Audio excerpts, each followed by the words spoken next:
Breaking news CMO office నుంచే కాంగ్రెస్ పార్టీకి సంబంధించిన సోషల్ మీడియా హ్యాండిల్స్ అక్కడ నిర్వహించబడుతున్నాయని చెప్పేసి బీఆర్ఎస్ నాయకులు అయితే ఆరోపణలు చేశారు. దానికి సంబంధించిన కొన్ని ఆధారాలు తీసుకొచ్చి సీఎంఓ ఆఫీస్ నుంచే ఈ కార్యక్రమం నడుస్తూ ఉన్నదని, ఫేక్ సోషల్ మీడియా ఐడీలు, ఫేక్ సోషల్ మీడియా అకౌంట్లతో బీఆర్ఎస్ పార్టీ నాయకులపైన, బీఆర్ఎస్ పార్టీ పైన బురద చల్లే ప్రయత్నం చేస్తూ ఉన్నారని, ఈ ట్రోల్స్ తోటి ఇష్టం వచ్చినట్టు మీమ్స్ తోటి బీఆర్ఎస్ నాయకులను వారి క్యారెక్టర్ అసోసియేషన్కు పాల్పడుతూ ఉన్నారని చెప్పేసి బీఆర్ఎస్ నాయకులైతే తాజాగా వెల్లడించారు.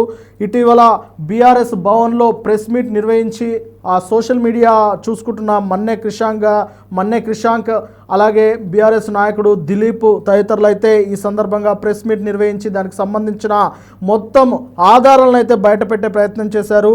ఇక తెలంగాణ ముఖ్యమంత్రి ఆఫీస్ నుంచే ఈ కార్యక్రమం జరుగుతున్నదని, బీఆర్ఎస్ పార్టీ నాయకులపైన, బీఆర్ఎస్ పార్టీ పైన దుమ్మెత్తి పోస్తున్నారని చెప్పేసి వారైతే మాట్లాడుతూ ఉన్నారు. మీడియా ముసుగులో ఫేక్ న్యూస్లను సర్క్యులేట్ చేస్తున్నారని చెప్పేసి వారైతే ఆరోపణలు చేస్తూ ఉన్నారు. ముఖ్యంగా బీఆర్ఎస్ పార్టీ ముఖ్య నాయకులపైన, మహిళా నాయకులపైన ఫేక్ న్యూస్ రాస్తున్నారని, అలాగే ఈ పేపర్ల మీద సైబర్ క్రైమ్లో కంప్లైంట్ ఇచ్చామని చెప్పేసి బీఆర్ఎస్ నాయకుడు జగన్ పాటిపాతి కూడా చెప్పారు. కానీ పోలీసులు అయితే ఇప్పటివరకు ఇన్వెస్టిగేషన్ చేయలేదని చెప్తా ఉన్నారు. అలాగే ముఖ్యంగా బీఆర్ఎస్ అంటే తెలంగాణ రైజింగ్ పేరిట ఒక గ్రూపును ఏర్పాటు చేసుకొని బీఆర్ఎస్ నాయకులపైన ఒక విష ప్రచారం చిమ్మే ముఠాలు తయారయ్యాయని, వారైతే ఇలాంటి వార్తలను వార్చి వడ్డిస్తున్నారని వారైతే ఆరోపణలు చేస్తూ ఉన్నారు. అలాగే జర్నలిస్టుల ఇళ్ల తలుపులు పగలగొట్టి అరెస్ట్ చేసిన పోలీసులకు ఇవి కనబడడం లేదా?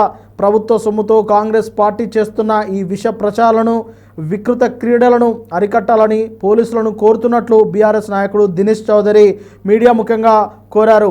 మొత్తానికి మన్నే క్రిషాంక్ సైతం ఇదే ఆరోపణలు చేస్తూ ఉన్నారు. రేవంత్ రెడ్డి సీఎంఓలో ఆఫీసు నుండి ప్రతిపక్షాల మీద ఫేక్ న్యూస్ కుట్ర జరుగుతూ ఉన్నది. Media communication director Sriram Karri, CM PRO Anvesh, Congress social media chairman Manne Satish ఆధ్వర్యంలో నడుస్తుంది ఈ ఫేక్ మాఫియా అని చెప్పేసి మన్నే క్రిషాంక్ అయితే ఆరోపణలు చేశారు. మొత్తం మీద తెలంగాణ రైజింగ్ టాప్ కమ్యూనికేషన్స్ అనే పేరు మీద వాట్సాప్ గ్రూప్ను క్రియేట్ చేసి ఈ ఫేక్ న్యూస్ను స్ప్రెడ్ చేస్తున్నారు అని చెప్పేసి ఎవరెవరైతే ఆ గ్రూప్లో అడ్మిన్లు ఉంటారో వారి యొక్క పేర్లను అయితే ప్రస్తావించారు. దానికి సంబంధించి పోలీసులకు కూడా కంప్లైంట్ చేశామని, కానీ ఇప్పటివరకు పోలీసులు రియాక్ట్ కాలేదని చెప్పేసి మన్నే క్రిషాంక్ అయితే పేర్కొన్నారు. ఏది ఏమైనప్పటికీ తెలంగాణలో ఇప్పుడు సోషల్ మీడియాలో వార్ నడుస్తున్న విషయం తెలిసిందే. ఇటు బీఆర్ఎస్ నాయకులు కాంగ్రెస్ నాయకుల మీద, కాంగ్రెస్ నాయకులు బీఆర్ఎస్ నాయకుల మీద విచ్చలవిడిగా ఇష్టానుసారంగా రాతలు రాయడం, మీమ్స్ చేయడం, ట్రోల్స్ చేయడం అనేది ఆ పరిపాటిగా మారిపోయింది. మరి ఇలాంటి సందర్భంలో బీఆర్ఎస్ నాయకులపైన కాంగ్రెస్ శ్రేణులు కొంతమంది ఇలా పనిగట్టుకొని విష ప్రచారాలు చేస్తూ ఉన్నారని, అంతేకాకుండా ప్రభుత్వ జీతాలతో ఈ ప్రచారాలను చేస్తూ ఉన్నారని చెప్పేసి బీఆర్ఎస్ నాయకులు అయితే ఆరోపణలు చేస్తూ ఉన్నారు.